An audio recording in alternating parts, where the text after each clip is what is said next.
حضور فرماتے ہیں جہنم کے اندر ایک وادی ہے جس کو وادی لملم کہتے ہیں۔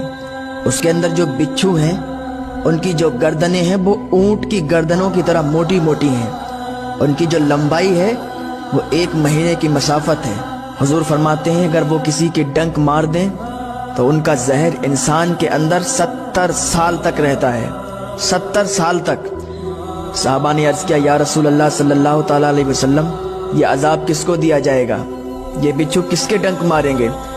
حضور فرماتے ہیں جو نماز میں سستی کرتے ہیں، جو نماز میں غفلت کرتے ہیں، اور وہ بچھو جب ڈنک ماریں گے نا تو جسم کٹ کٹ کے گر جائے گا، جھڑ جھڑ کے گر جائے گا، ہڈی ٹوٹ ٹوٹ جائے گی۔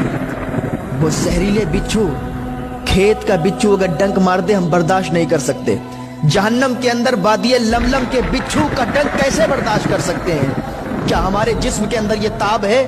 کیا ہمارے نازک جسم یہ ان بچھوؤں کے ڈنک برداشت کر سکتے ہیں جو اگر ڈنک مار دے ان کا زہر 70 سال تک جسم کے اندر رہتا ہے، جسم جھڑ جھڑ کے گر جائے گا، ہڈی ٹوٹ جائے گی، چکنا چور ہو جائے گی۔